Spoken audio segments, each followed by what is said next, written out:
What's going on, everyone? So DAngelo Russell is very likely to have a big role for the Los Angeles Lakers this season. This is a guy that can play on the ball, that can play off the ball. He's going to be the Lakers starting point guard. I know that there's talks about, the Lakers maybe starting Gabe Vincent and whatnot. I think that's all just noise. I think that that's just to have a competitive training camp. And I think even if it's close, I think D'Lo gets the nod.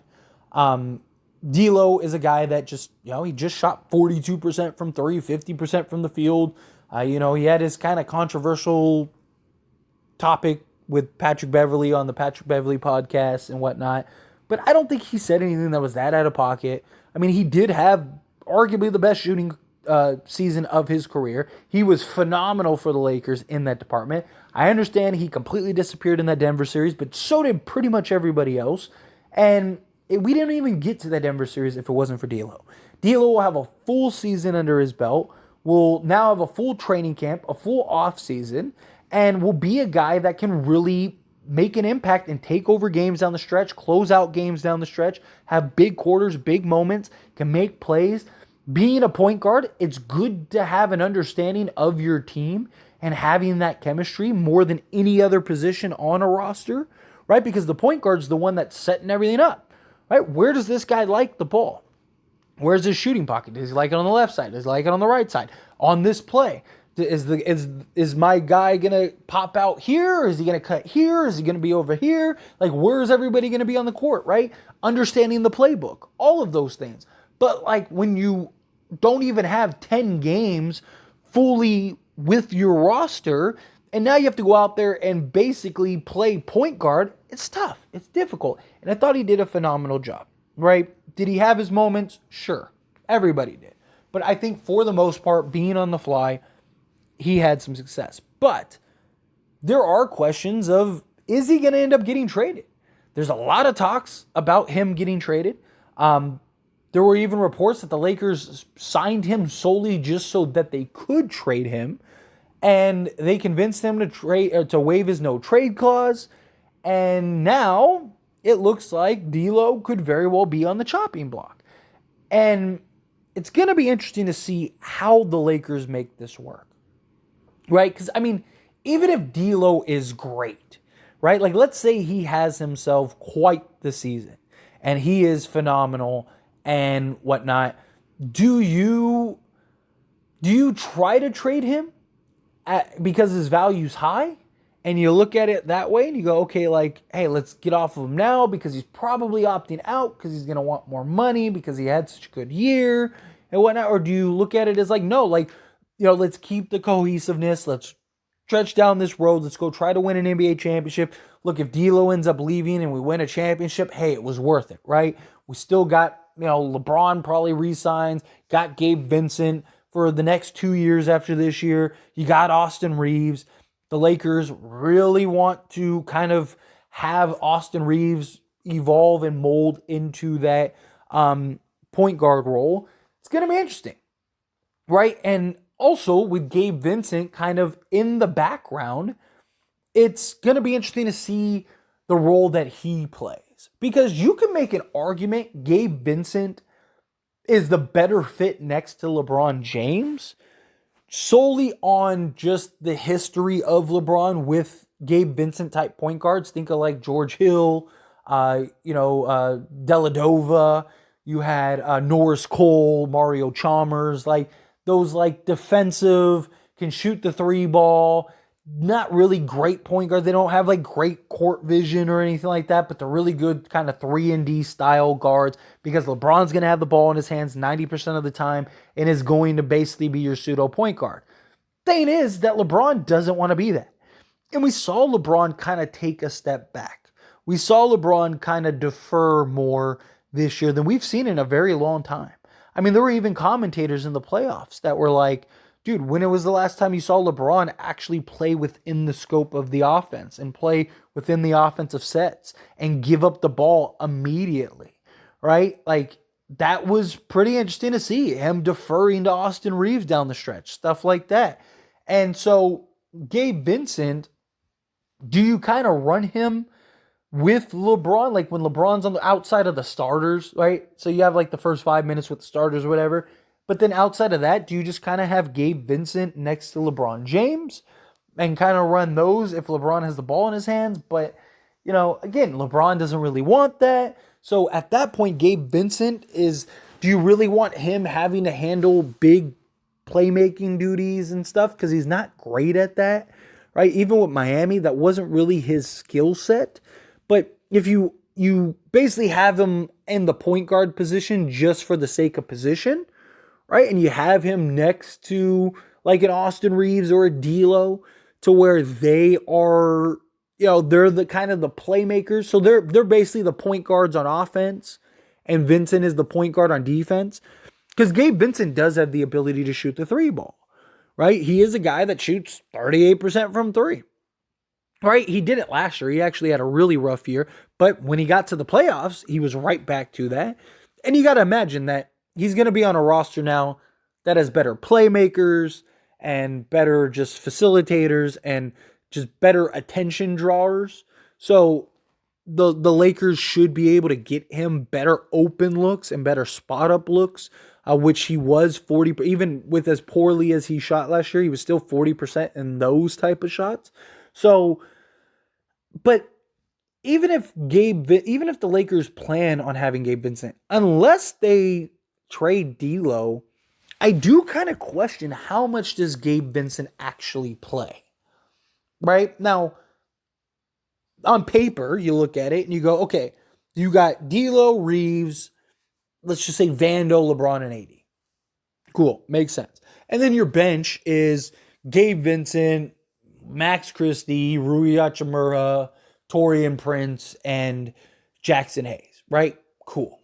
Makes sense. There you go, right? But the Lakers, again, really want Austin Reaves to handle the point guard duties and be sort of the point guard. And they want to kind of shape him and mold him to be the point guard, which is another big reason why it makes sense that the Lakers may end up trading DAngelo Russell. Because if Max Christie really is the shooting guard of the future for the Lakers, then you can't have him play the shooting guard with Austin Reaves, because Austin Reaves still is good enough to start. So how do you kind of offset that? You move him to the point guard, which Austin Reaves played point guard in high school. He played point guard in college, and he's been playing point guard for Team USA. So the Lakers, if they kind of mold him into their point guard of the future, then does Gabe Vincent kind of end up becoming an afterthought, right? Unless he's just shooting the lights out and playing really good defense, right? He's going to be a more consistent Dennis Schroeder. Now, Dennis Schroeder's upside, like when Dennis Schroeder is on, he's really good, right? Where Gabe Vincent, he's not like Dennis Schroeder could go and drop 20 plus on any given night. Gabe Vincent, you're not really expecting that, right? But they are very similar in the sense, like, they're not really great playmakers. Gabe Vincent is probably the better three-point shooter, and he's slightly bigger, and he's just more consistent, right? Because Schroeder, like, one night will go and get you 20, and then the next night he's like 1 of 12 and, has like 3 points, and you're like, dude, where's Schroeder at? Right? Where Gabe Vincent kind of is just like every night you can kind of count on him for like 10 points, like 8 to 10 points. So I think that will provide some consistency. And Darvin Ham really loved to play Dennis Schroeder as the point of attack point guard. And Gabe Vincent kind of provides that. But if Austin Reaves is really sort of meant to be the new point guard of the future for the Lakers, and D'Lo he's a better player than Gabe Vincent.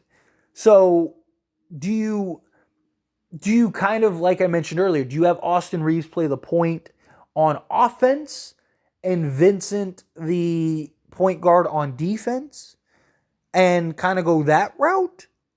Or do you just kind of have Austin Reaves be the backup point guard, right? So you start Reaves at the 2, and then you take D'Lo out at the 5-minute mark, and you slide Austin Reaves over to the point guard, kind of let him run point guard duties, and then when he sits to start the second quarter, you put D'Lo in as the point guard to start the second, and you kind of the rest of the way kind of flip flop Reeves and D'Lo. That could also free up space for all of like your perimeter guys, because you got to think they got to find minutes for Cam Reddish, Max Christie, Torian Prince. All of those guys could play the two. So do you kind of just have Reeves kind of play the point, and then kind of give Gabe Vincent minutes sparingly? I really am. I'm really curious because the thought process is okay. You got D'Lo, and then Gabe Vincent is going to be the immediate backup, right? He's going to be the guy that's the backup. But if the Lakers are really serious about having Austin Reaves playing point guard duty heavily, then it kind of makes sense that they, again, kind of go D'Lo at the point, Reeves at the two. D'Lo comes out at the 5-minute mark or whatever, or 5 minutes into the game or whatever, and then Reeves slides over to the one. They bring in like a Max Christie or Torian Prince or whomever, and they do kind of the line change, but Reeves is the point guard, and then start the second. You have D'Lo as the point guard. Reeves is getting his rest. Then, maybe you bring back Reeves in at 2, and then kind of repeat the process, right? And that's kind of the formula going forward.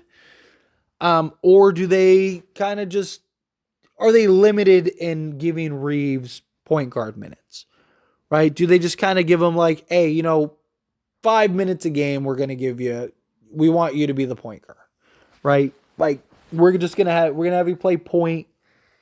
We'll have D'Lo come sit. When D'Lo sits, you're the point guard. And then at the end of the first quarter, you're going to get, 7 minutes of rest on the bench. And then the rest of the way, you're back to just being the 2 guard. That's another option, right? I don't know.